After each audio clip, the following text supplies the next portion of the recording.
¿Qué tal están todos? Espero estén pasando un día bendecido y lleno de muchas energías positivas. Yo soy Emil Klein y empezamos con el monólogo. ¿Alguna vez te has detenido a contemplar la belleza de un país desde la perspectiva de un extranjero? Es como mirar una pintura impresionista donde los colores se mezclan en una armonía perfecta y todo parece estar en su lugar. Pero ¿qué sucede cuando te adentras en esa misma pintura? Cuando cruzas la frontera y te sumerges en la vida cotidiana de ese lugar. Lo que para algunos es un paraíso turístico, para otros es un paisaje marcado por las cicatrices de la realidad. La política puede lucir impecable desde afuera, como un escenario bien montado, pero una vez que estás dentro, te das cuenta de que hay grietas en las paredes y que el maquillaje se desvanece con el paso del tiempo. Es curioso cómo nos dejamos seducir por las fachadas brillantes de un país, cómo nos dejamos envolver por el encanto de sus monumentos y calidez de su gente. Pero detrás de esa cortina de ilusión hay una historia más compleja, una realidad que no siempre es tan hermosa como la pintan los folletos turísticos. Los ciudadanos de esos países conocen la verdad detrás de las máscaras. Ellos saben que la prosperidad aparente puede ser solo un espejismo, que la estabilidad política puede ser frágil y que las promesas de un futuro brillante a menudo se desvanecen en el aire. Conocen las desigualdades, las injusticias y las luchas diarias que no aparecen en los carteles publicitarios.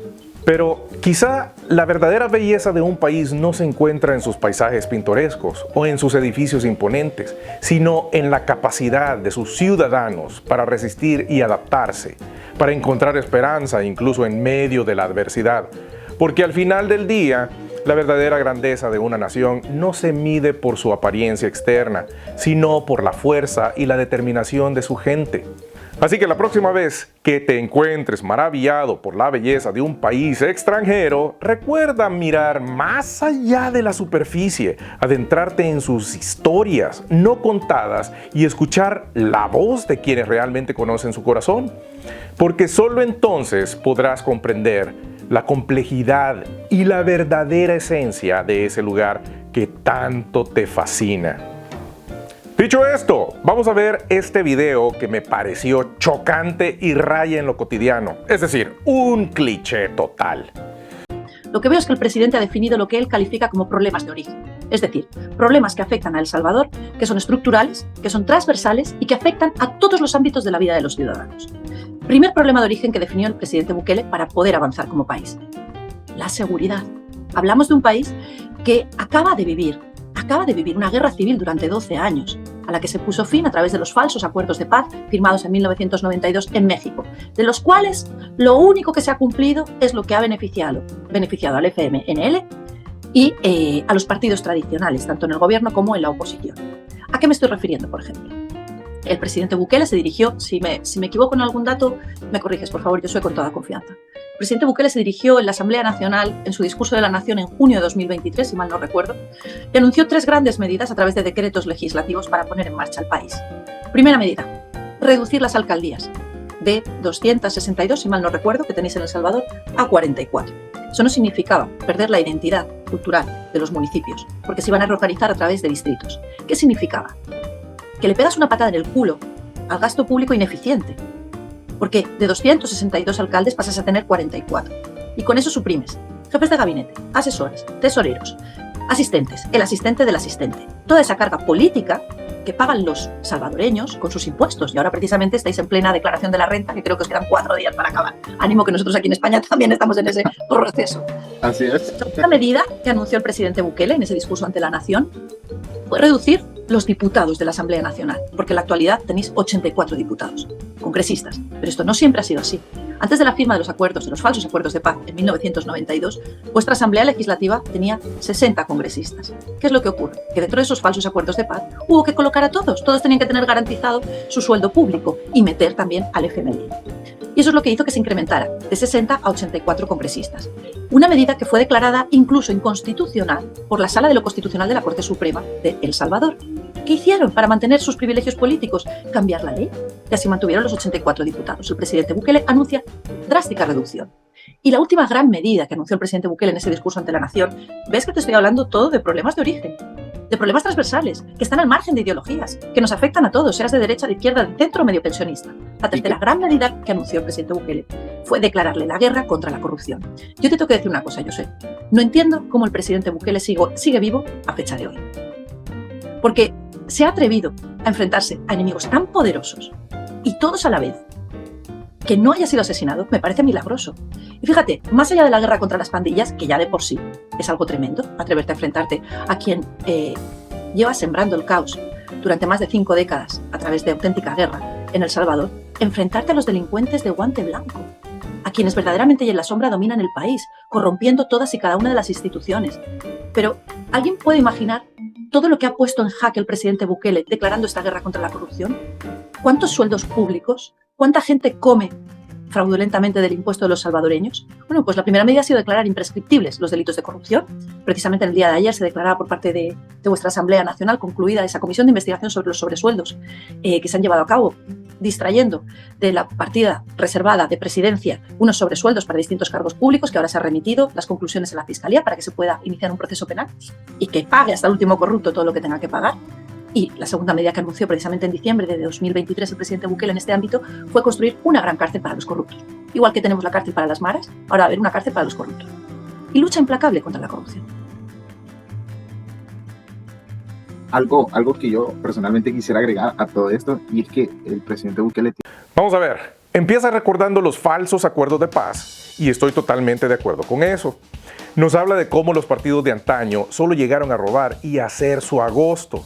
Nos recuerda el discurso de Bukele en la Asamblea Nacional, se refiere a la Asamblea Legislativa, en junio del 2023 y sus 3 medidas para poner en marcha al país. Número 1. Reducir las alcaldías. Nos dice que solo significaba perder la identidad cultural de los municipios y nos dice literalmente que le pegó una patada en el culo al gasto ineficiente. Que con eso se ahorraban gastos innecesarios de asesores y sueldos de alcaldes, pero no se ha puesto a pensar en las inversiones fachadas que ha hecho. Y con esto no me refiero a los árboles de maquilismo, sino a que están justificando los $18,000 mensuales para cada diputado en la Asamblea Legislativa. Y hoy, por supuesto, el poder desmedido que han cogido cambiando la Constitución. El no anunciado aumento de sueldos de los diputados, que hasta Ernesto Castro salió hablando paja de que era un jueguito de la oposición. No tenía sentido, señores. Echarle la culpa a la oposición por ese aumento de sueldo no procede. Es estúpido, pero más estúpidos quienes le aplauden a estos sinvergüenzas. Número 2.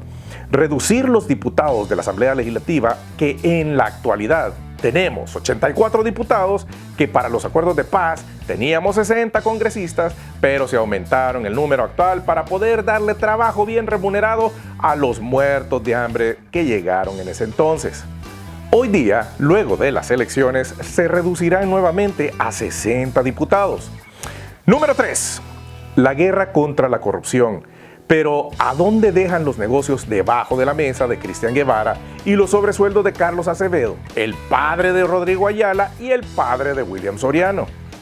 Hace unos días les di un ejemplo un tanto perturbador, pero mencioné que el callar las porquerías que hacen los políticos es igual o peor que dejar al cura o el pastor manosear a sus propios hijos. ¿A quién le creen más? ¿Al cura o a sus hijos? Sin duda a sus hijos. De igual forma, si hay algo malo con los políticos es de señalarlo. No sean inútiles para andar defendiendo a políticos podridos que no hacen nada más que hacerse las víctimas. William Soriano tiene un canal en YouTube y monetiza. Dejemos que haga eso.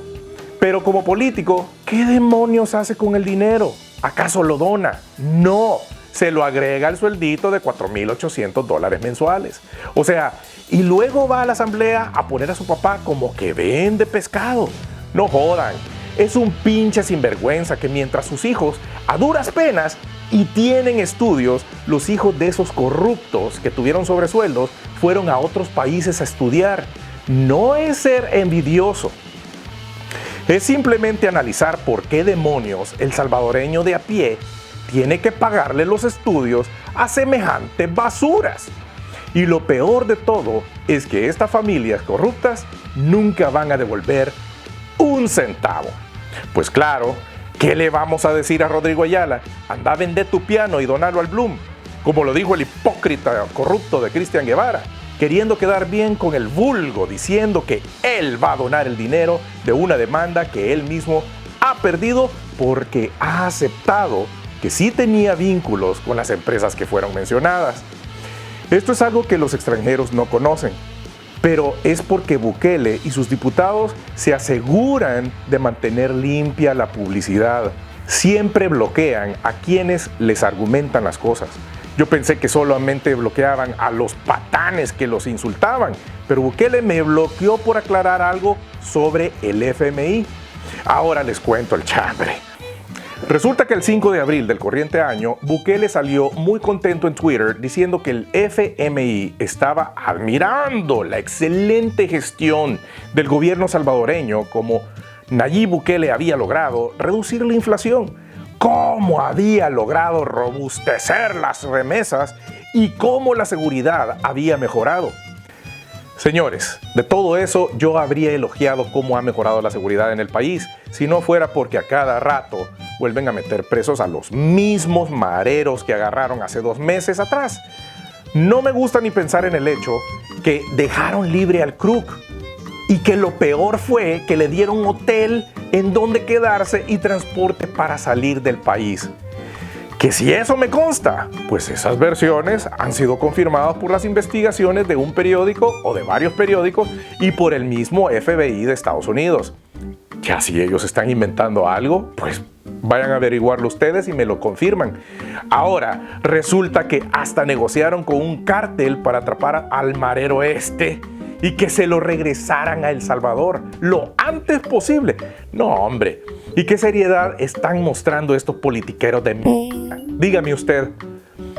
Pero bien, esta misma persona se pregunta cómo ha sido posible que Bukele siguiera vivo después de enfrentar a tanto corrupto y maleante. Señores, creo que si un gobierno ha tenido el valor de negociar con un cártel, es porque el gobierno será otro cártel igual o más poderoso que el contratado, ¿o no? Si usted se quejaba de los pactos entre gobiernos y pandillas, ¿por qué aplaude un pacto entre nuestro gobierno y un cártel mexicano? Yo aplaudo que China ha donado una biblioteca, pero no le doy todo el crédito a Bukele. Es que ese es el problema con este señor. Se jacta que él ha hecho todo y casi sin ayuda. Poco le falta para decir que él fue el albañil que construyó la biblioteca. Y si usted cree que ese es el propósito, que todo es para enojar a la oposición, ¿y qué logran con eso? Así como lo dijo Macarena Olona, de milagro no lo han matado y no significa que no lo vayan a hacer. Es que cualquiera con 3 dedos de frente podría concluir que Bukele ha arriesgado el pellejo para mejorar al país. Usted debe saber que esto no va a terminar muy bien para Bukele y no es por ser negativo, sino porque toda acción trae una consecuencia y él ha jugado mucho con la vida de muchas personas, tanto de su gobierno como de la oposición. Prácticamente se está quedando sin amigos. Si la vamos a hacer fea, pues hagámosla trompuda. Pero que no anden con virgadas queriendo enojar a la oposición, porque al final quien va a quedar mal parado va a ser él. Es mejor ser transparente y no mentir. ¿Mentir en qué? Pues que yo sepa, Bukele dijo que Google llegaría a invertir a El Salvador, ¿o no? Voice of America nos dijo en un enunciado: ¿ha hecho Bukele que Google invierta en El Salvador? Este y otros mensajes en X son engañosos, pero el fanático dirá: estos son los enviados de George Soros que odian a Bukele. Esto, por supuesto, porque Bukele los ha adoctrinado así. Pero ¿quién dijo que Bukele había llevado a Google a invertir en El Salvador? Nada más y nada menos que Emanuel Rincón. uno de los lamebotas de Bukele y otro populista exagerado de mierda que no tiene más que basura en su contenido. Y Voice of America terminó desmintiéndolo. O sea, muy fanáticos pueden ser del señorito este, pero no tienen por qué tergiversar la información porque al final quedan de idiotas y mentirosos. Y hablando de la misma calaña, tenemos a William Soriano con su canal de YouTube diciendo lo siguiente. El mejor presidente de la historia de El Salvador, Nayib Bukele, el mejor presidente de la historia de El Salvador, Nayib Bukele, viajó a San Francisco a reunirse exclusivamente con los directivos de la compañía Google.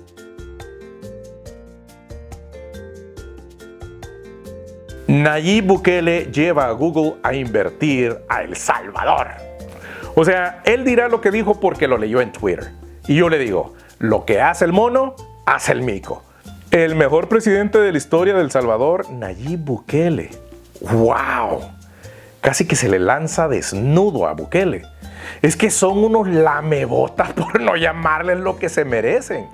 En fin, y aunque no le guste, esto fue lo que dijo su fuente de información favorita. Es falso que Google invertirá en El Salvador. Es el gobierno quien pagará $500 millones por sus servicios. La narrativa oficial de que la empresa Google invertirá en El Salvador no es cierta. Según lo aprobado en la Ley General de Modernización Digital del Estado, el gobierno contratará los servicios de la multinacional para modernizar las instituciones públicas por al menos $500 millones, sin que Google tenga la obligación de invertir en el país ni que pase por un proceso de fiscalización de compras públicas.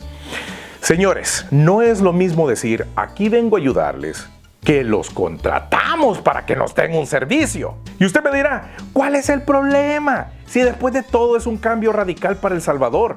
No.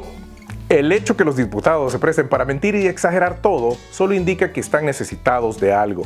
¿Por qué mentir cuando dicen ellos que el pueblo los respalda? O sea, si son respaldados, ¿qué pasa? Si su esposo o esposa está con usted, pues no tiene la necesidad de mentirle diciéndole que es millonario, ¿verdad? Porque es más que obvio que no lo es. Por supuesto que los medios que decimos son chambrosos se dieron gusto desmintiendo lo dicho por los diputados. Varios funcionarios de la Asamblea Legislativa y del gobierno de Nayib Bukele han anunciado la reciente contratación de los servicios de Google en El Salvador como una inversión de la multinacional en el país.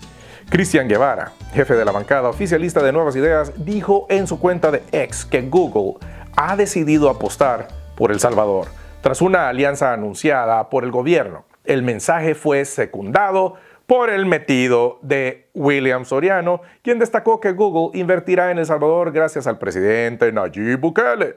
Mientras que la Secretaría de Prensa de la Presidencia publicó un comunicado el 29 de agosto asegurando que Google invertirá en el país para proveer sus servicios a otros países y fortalecer el sistema de protección social de los salvadoreños. Pero el hecho es que Google viene a El Salvador por una razón. Los $500 millones que obtendrá de los fondos públicos de los salvadoreños para digitalizar las instituciones del Estado, en especial las áreas de salud y educación. Lo acordado en el fondo es un negocio en el que el gobierno de El Salvador es un cliente y Google su proveedor. Conforme a lo aprobado por la Asamblea Legislativa, la multinacional no tiene obligación de invertir en El Salvador. Al contrario, es el Estado el que está obligado a garantizar los fondos para la contratación de los servicios. Si usted quiere ver el documento firmado y sellado que confirma dicha información, puede visitar el enlace que he compartido en la descripción del video. Y para terminar, solo puedo reventarle la burbujita del sueño en que los tienen los señores de Nuevas Ideas. No es por molestar ni por ser malo, al contrario, yo en un momento creí en ellos y que iban a mejorar al país, pero han cometido demasiados errores y ya no se puede callar la verdad. Les dejo la información que nos comparte BBC con respecto a la economía salvadoreña. Economía poco dinámica y altamente endeudada. Para el economista Martínez, lo que está ocurriendo con el sector inmobiliario no es más que otra señal de la ampliación de la brecha social y económica en el país, y afirma que, para que las mejoras en seguridad se traduzcan en avances en el ámbito económico, son necesarias reformas estructurales la restauración de la seguridad jurídica, una mayor transparencia en los gastos y contrataciones de los ministerios y otras entidades públicas. Mucha de la información fue declarada bajo reserva y un plan claro y coherente que vaya más allá de la adopción del Bitcoin. Y es que 2 años después de que se volviera de curso legal, el uso de la criptomoneda es anecdótico, a pesar de que los analistas y autoridades concuerdan que ha servido como reclamo, sobre todo turístico. La cuestión es que seguimos siendo la misma economía de los últimos 20 años, cuyo dinamismo o cuya estabilidad macroeconómica depende de las remesas, porque son estas las que permiten que la economía salvadoreña siga funcionando. Y ya sabemos que Félix Ulloa ya nos cantó que le quieren poner impuesto a las remesas. ¿Cómo que no? Si es lo único que en verdad produce El Salvador. Muchas gracias por su sintonía. Yo soy Emil Klein y será hasta la próxima.